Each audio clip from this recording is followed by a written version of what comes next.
Monsieur le ministre chargé des petites et moyennes entreprises, comme beaucoup d'entre vous, chers collègues, je ne compte plus les témoignages d'exaspération et de ras-le-bol vis-à-vis des démarchages téléphoniques et autres appels frauduleux.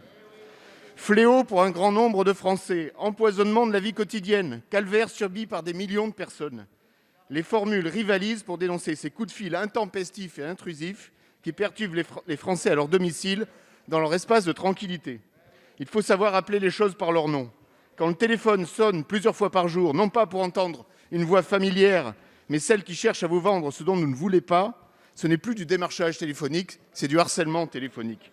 La situation est d'autant plus préoccupante lorsqu'elle concerne les plus vulnérables, qui ne veulent plus décrocher leur téléphone, s'isolent et deviennent difficiles à joindre.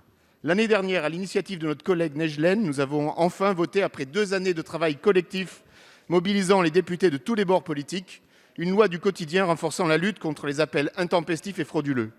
Un de ces décrets d'application en cours de finalisation doit préciser les jours, les heures et les fréquences auxquelles les appels peuvent être effectués.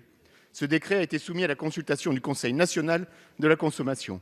La semaine dernière, les 12 associations de consommateurs membres de ce conseil se sont inquiétées d'une rédaction qui, dans sa formulation actuelle, apparaît très tolérante sur les fréquences d'appel, en les rendant possibles, par exemple, le samedi de 10 h à 18 h. Aussi, monsieur le ministre, pouvez-vous assurer à ces associations ainsi qu'à l'ensemble des Français qui nous écoutent que la loi votée en 2020 va bien se concrétiser alors qu'elle peine encore à produire tous ses effets, malgré l'augmentation des sanctions financières?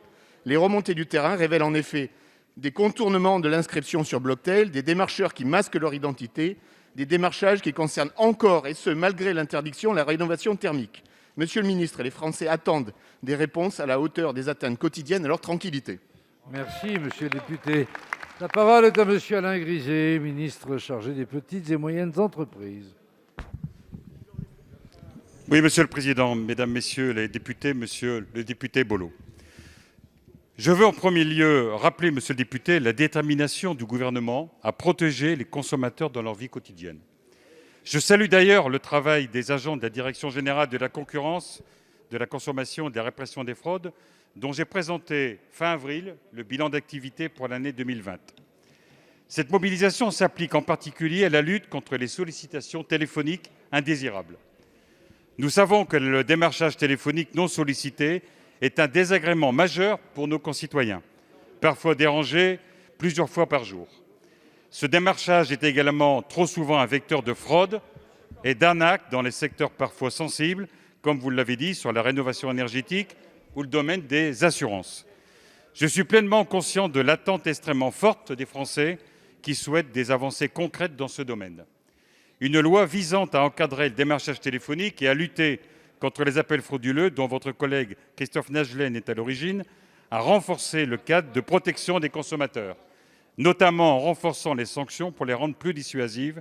L'amende encourue passe de 75 000 à 375 000 €. En complément, le gouvernement a diminué début février 2021 le tarif d'abonnement au service Blocktel afin de permettre aux plus petites entreprises de se mettre plus facilement en conformité. C'est ainsi que j'ai demandé à la DGCCRF d'être pleinement mobilisée pour combattre de manière ferme et résolue le démarchage illégal. Nous sommes déterminés à assainir le marché et à obtenir des résultats tangibles et rapides. En mars 2021, la première amende pour cause de démarchage dans le domaine de la rénovation énergétique a été prononcée. Une entreprise a ainsi été sanctionnée d'une amende de 367 000 €. Pour finir, une concertation est en cours avec les associations de consommateurs et les organisations professionnelles sur le décret qui détermine les jours et horaires ainsi que la fréquence auquel le démarchage est possible lorsqu'il est autorisé.